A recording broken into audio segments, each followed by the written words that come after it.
Assalamualaikum warahmatullahi wabarakatuh. Hari ini saya nak buat ulasan perlawanan di antara Argentina menentang France dalam final World Cup, yang mana Argentina berjaya menang melalui sepakan penalti 4-2 pada perlawanan semalam. Untuk perlawanan ni kita boleh lihat sebenarnya Argentina bermain dengan sangat efektif dalam 70 minit yang pertama. Tetapi masuk sahaja minit atas pada 70, France telah mendapatkan rentak mereka kembali dengan beberapa pertukaran yang dilakukan, terutamanya dengan membawa masuk Coman dan juga Camavinga telah mengubah sedikit corak permainan pasukan France untuk lebih efektif in term of menyerang dan juga build up play. Dan disebabkan itu kita boleh nampak yang France berjaya untuk menyamakan kedudukan dari 2-0 kepada 2-2 dalam 2 minit sahaja. Dan untuk perlawanan ini juga kita boleh lihat untuk France, Mbappe telah membuat satu sejarah lagi sekali apabila menjadi pemain yang memecahkan rekod selepas sekian lama dipegang, iaitu berjaya untuk menjaringkan hat-trick dalam final World Cup setelah kali terakhir dilakukan pada edisi 1960 lebih kalau tak silap saya. Dan untuk perlawanan ini juga secara langsungnya dia menamatkan debat ataupun end of debate lah di antara CR dan juga Messi, siapa sebenarnya God ataupun good. And yang mana kita boleh tengok memang Messi lah pemain terhebat di dunia buat masa sekarang, bukannya CR. Cumanya CR masih lagi antara player terhebat di dunia, tetapi kalau nak banding dengan Messi memang jauh beza, sebab Messi berjaya mendapatkan World Cup, CR tak berjaya mendapatkan World Cup. Tetapi bukan itu yang kita nak sembang. Kita nak berbicara tentang tactical review, apa yang dilakukan oleh kedua-dua pasukan sehingga game ni boleh dikatakan sebagai the best final ever untuk World Cup punya edisi. Dan kalau kita lihat daripada tactical yang diterapkan, Scaloni punya tactical memang sangat adaptif, memang sangat-sangat bagus dalam setiap game, dan dia berjaya untuk membaca corak permainan yang bakal diterapkan oleh pasukan France. Dan dalam pada masa yang sama, in-game management daripada Scaloni pun memang bagus. Tetapi perubahan yang dilakukan oleh Didier Deschamps pada first half dan juga second half telah memberikan cabaran dan juga menunjukkan yang Didier Deschamps adalah seorang coach yang bukan sahaja bagus dari segi taktikal implementasi, tetapi juga bagus daripada segi pembacaan game dan mempunyai pengalaman yang lebih luas. Jadi disebabkan itulah perlawanan ni memang nampak sengit dan memang nampak fight lah, end to end punya gameplay, yang menyebabkan kedua-dua pasukan terpaksa bertarung melalui sepakan penalti untuk menentukan siapakah yang bakal membawa pulang juara Piala Dunia. Dan akhirnya Argentina yang lebih efektif dalam sepakan penalti dan lebih berpengalaman punya player, serta ada goalkeeper Emiliano Martinez yang mempunyai rekod yang baik dalam sepakan penalti, telah membantu Argentina untuk menang dengan keputusan 4-2. Baiklah, tanpa membuang masa, mari kita masuk ke dalam ulasan perlawanan. Untuk ulasan perlawanan kali ini saya akan mulakan dengan Argentina punya tactical review. Okey, perkara pertama yang saya nak cakap tentang pasukan Argentina adalah tentang corak permainan dan juga bentuk formation ataupun formation shape yang diguna pakai oleh pasukan Argentina. Argentina kalau dilihat di atas kertas, mereka turun dengan formation lebih kepada 4-3-3. Tetapi sebenarnya 4-3-3 yang dilakukan oleh pasukan Argentina di atas kertas dan diaplikasikan di dalam padang adalah sesuatu yang berbeza. Kalau kita lihat ada beberapa perubahan bentuk ataupun shape formation yang dilakukan oleh pasukan Argentina ketika perlawanan semalam, iaitu kita boleh lihat ada penggunaan ketika mereka bertahan, mereka menggunakan dua shape ataupun dua bentuk formation yang berbeza. Yang pertama adalah mereka mengguna ataupun bertahan dengan penggunaan shape 4-4-2, iaitu mereka akan bermain dalam formation 4-4-2 dan mereka memastikan dalam formation 4-4-2 tu pemain-pemain Argentina akan bermain lebih kepada low ataupun mid block untuk memastikan yang mereka boleh mengekang build up play yang cuba dilakukan oleh pasukan France. Itu adalah perkara yang pertama lah. Dan perkara ini juga kita boleh tengok dalam formation 4-4-2 apabila Argentina bermain dengan mid ataupun low block, maka kita boleh nampak yang winger Di Maria dan juga di bahagian kanan Di Maria dan juga Molina dan sebagainya, mereka akan turun lebih ke bawah untuk melakukan track back dan juga membantu bahagian tengah serta cover up mereka punya bahagian full back daripada diserang ataupun dikenakan serangan oleh pasukan France yang mempunyai winger yang laju lah. Disebabkan itulah mereka berjaya supaya meneutralkan serangan pasukan France dalam masa 80 ke 70 minit dalam game yang perlawanan semalam. Itu dalam bentuk formation bertahan yang pertama. Formation shape yang kedua adalah dalam formation 4-2-3-1, iaitu kita boleh tengok formation 4-2-3-1 ni sebenarnya adalah formation yang diguna pakai oleh Argentina ketika mereka menyerang, dan dalam pada masa yang sama mereka juga guna formation 4-2-3-1 ni dalam certain situation untuk bertahan. Kenapa saya kata begitu? Sebab dalam formation 4-2-3-1 ni mereka akan menggunakan dua double pivot, iaitu Rodrigo Di Paul dan juga Enzo Fernandez ketika bertahan, iaitu Enzo Fernandez dan juga Rodrigo Di Paul akan membentuk dua double pivot sebagai benteng pertama kepada back four pasukan Argentina, dan mereka ni lah yang akan menghalang gerakan-gerakan dan juga melakukan interception daripada pemain-pemain France yang cuba melakukan through passing ataupun supply bola ke hadapan ataupun cubaan untuk bypass pertahanan Argentina. Maka Enzo dan juga Rodrigo Di Paul ni lah yang akan untuk lebih kepada membantu bahagian pertahanan back four pasukan Argentina dengan mengekang asakan daripada pemain-pemain tengah pasukan France. Dan dalam pada masa yang sama, ketika pasukan Argentina menyerang, perubahan daripada sistem double pivot ni dia akan berubah, yang mana Enzo Fernandez dia akan stay deep di bawah dan dia akan jadi lebih kepada single pivot, dan dalam pada masa yang sama dia juga akan lebih kepada deep lying playmaker. So apabila bola dapat kat dia, dia lebih suka untuk create game daripada bawah dengan hantaran-hantaran jauh ataupun switch play ke bahagian flank kanan ataupun kiri untuk melakukan serangan balas ke arah gawang pasukan France lah. Dan apabila dalam konteks menyerang, Enzo bermain dalam sebagai single pivot dan deep playing playmaker ataupun DLP, maka benda ni telah menyebabkan Rodrigo Di Paul yang tadi dia bertindak dengan Enzo Fernandez sebagai sistem double pivot, tetapi apabila dalam konteks menyerang, maka Rodrigo Di Paul akan diberikan kelebihan untuk berada lebih bebas di bahagian attacking ataupun di bahagian serangan lah, untuk cover up di kawasan half space. Jadi apabila Enzo dah boleh bermain sebagai deep playing playmaker, maka Di Paul tak perlu nak fokuskan kepada bahagian pertahanan untuk membantu Enzo, sebab ketika itu Argentina dalam bentuk menyerang. Jadi apabila Argentina dah dalam bentuk menyerang, Di Paul akan naik lebih ke atas, lebih tinggi untuk membantu Alvarez, untuk membantu Messi di kanan ataupun untuk membantu McAllister di bahagian half space lah. So Di Paul akan bergerak lebih free, lebih bebas untuk naik lebih tinggi. Yang itu dalam konteks menyerang, tetapi dalam konteks bertahan dia akan kembali untuk membantu Enzo membentuk double pivot punya corak bertahan bagi memastikan yang pasukan France tak boleh nak penetrate mereka punya bahagian middle line dan juga tak boleh nak masuk kepada final third pasukan mereka sendirilah. Itu tentang pasukan Argentina punya formation 4-2-3-1. Dan apabila kita berbicara tentang tadi dua double pivot, kita berbicara pula tentang tiga player di tengah, iaitu Di Maria, McAllister dan juga Lionel Messi. Yang mana pemain yang paling menarik minat saya adalah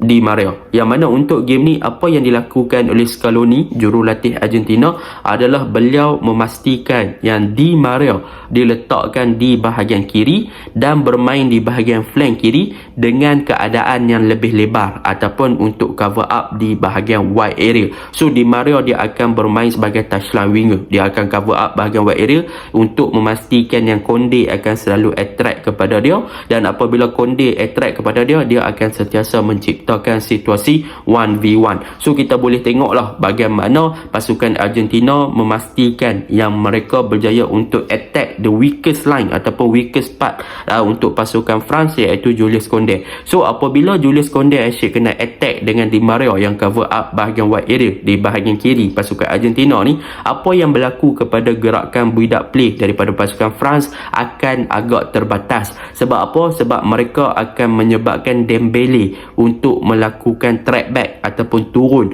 untuk membantu Konde dalam segi bertahan. Jadi apabila mereka memastikan yang bahagian kanan France ni turun lebih deep untuk fokus kepada bertahan, termasuklah winger beliau ataupun winger France ni iaitu Dembele, maka Di Maria akan senang untuk exploit kawasan tersebut dan menyebabkan France tak boleh nak melakukan counter attack dengan bagus dan mereka tak boleh nak build up dengan bagus. Sebab apa? Sebab Dembele dah turun bawah nak backup pertahanan iaitu Konde, dan mereka lebih kepada membiarkan Di Maria untuk exploit bahagian kiri dengan bermain sebagai orang kata apa, lebih kepada wider area. So benda tu memang menjadi satu solution dan satu gameplay yang menarik lah dalam 70 ke 60 minit pertama untuk Argentina sebelum Argentina mengeluarkan Di Maria. Sebab kita tahu Di Maria memang tak boleh nak bermain dalam 90 minutes full kalau dalam perlawanan yang intensity tinggi. So keputusan bawa keluar Di Maria tu digantikan dengan Acuna lebih kepada in-game management. Sebab apa? Sebab Acuna dia ada physical sikit, so dia boleh jugalah untuk adapt dengan serangan daripada pasukan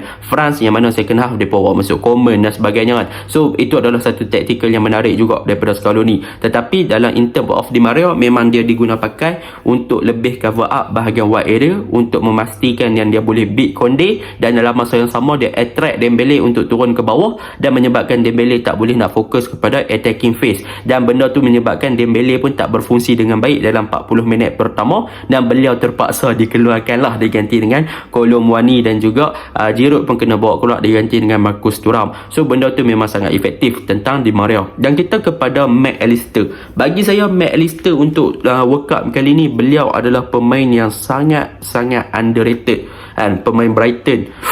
Siapa sangka pemain Brighton boleh dapat World Cup kan. So Mac Allister, beliau sebagai number 10 dan beliau berjaya untuk cover up half space dengan sangat bagus kan. Beliau semalam memang link up play yang bagus antara Di Maria, bahagian tengah Enzo, Di Paul, memang complete striker. Dan untuk create game memang Mac Allister antara player yang cemerlang, dan dia juga ada beberapa chances peluang yang dia buat untuk skor daripada luar kotak penalti tetapi tak berjaya. Tetapi still lagi dalam involve gameplay pasukan Argentina, Mac Allister adalah orang yang penting. Dan kita pergi kepada Lionel Messi.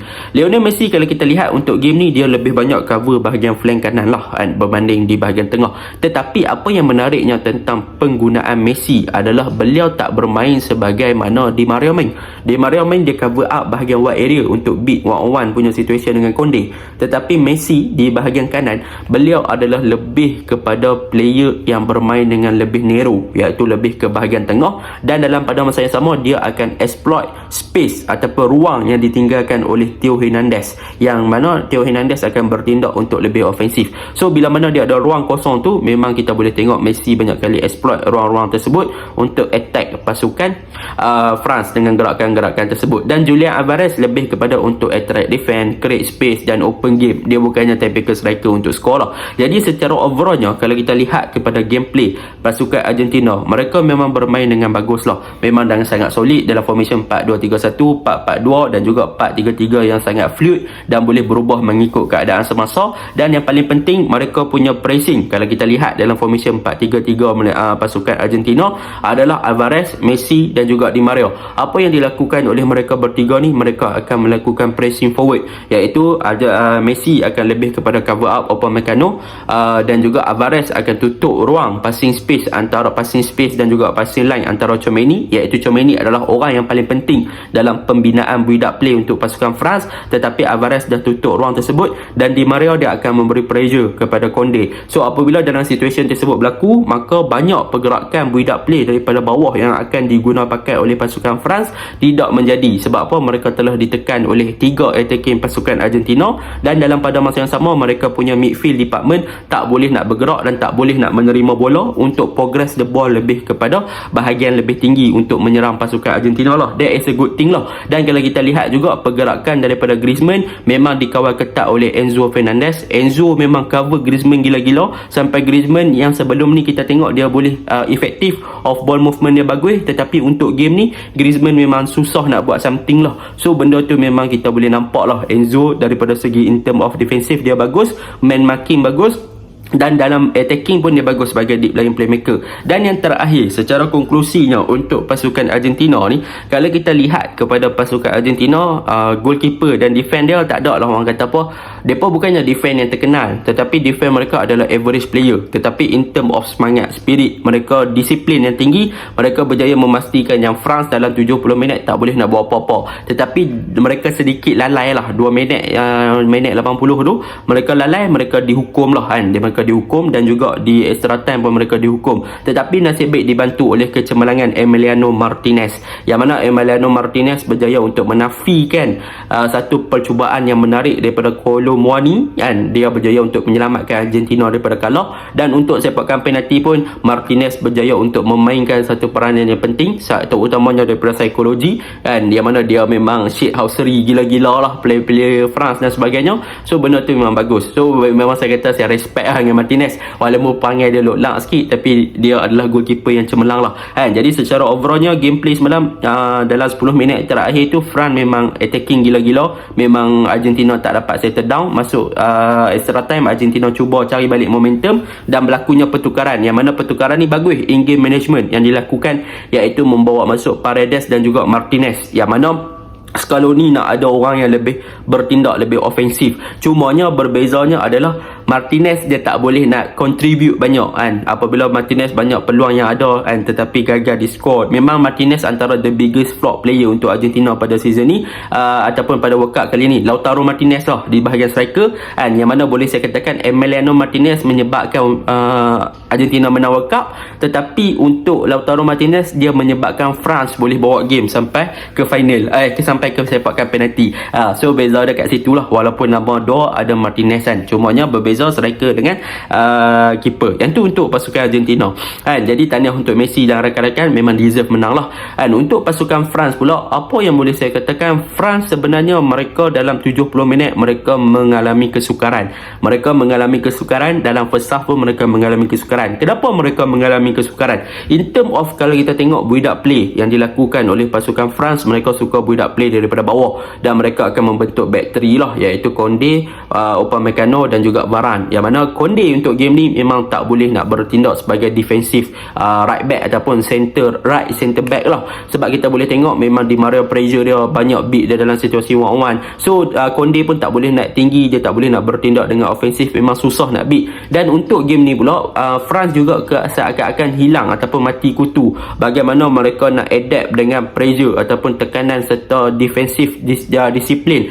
yang ditunjukkan oleh Argentina, terutamanya di bahagian tengah. Apabila Griezmann tak boleh bergerak bebas, Tchouaméni tak boleh nak bergerak bebas, dan in term of gameplay France lebih kepada orang kata apa, direct football, yang mana mereka bermain terlalu direct. Mereka cuba untuk bypass dengan hantaran-hantaran dan penggunaan winger, dan mereka bermain dengan high line, yang mana high line mereka ni lah yang menyebabkan memakan diri, iaitu gol yang kedua daripada Argentina.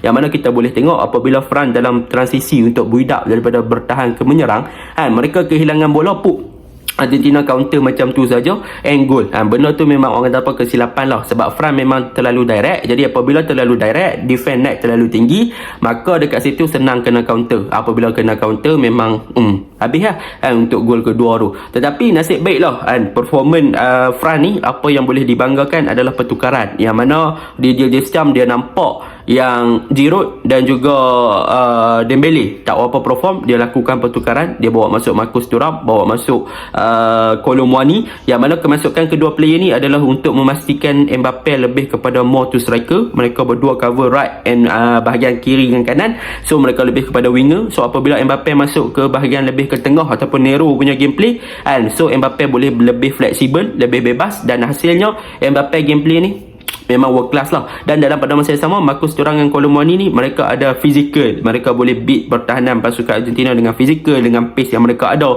So benda tu efektif. Dan di second half pula mereka bawa masuk pula Coman dengan Camavinga, yang mana kemasukan Coman pun memberi impact yang positif. Kita boleh tengok direct gameplay pasukan France lebih efektif dan sebagainya, sampai Mbappe boleh score hat-trick, dapat 2 sepakan penalti. Messi pun nak beat dengan Coman pun tak lepas dan sebagainya. So memang orang kata apa, France bukannya gameplay tak bagus, tetapi memang dalam 70 ke 80 minit tu gameplay mereka agak hambar. Mereka sukar untuk settle down dan sebagainya, mereka kalah lah. Jadi orang kata apa, sepakan penalti lagi satu, mereka ada player yang orang kata apa tak berapa pengalaman, tetapi saya suka cara Kolo Muani ambil sepakan penalti, memang padu. So saya rasa player ni akan meningkat naik, Camavinga left back pun padu, jadi tak ada apa yang kita nak ulas tentang France. Memang gameplay mereka agak tenggelam, mereka tak boleh nak bermain seperti biasa, so mereka memang kata apa, kalah sepakan penalti tu, kalah memang kalah lah, tapi gameplay mereka dalam 10 minit terakhir mereka menunjukkan yang mereka still lagi nak fight lah. Jadi itu je lah. Assalamualaikum.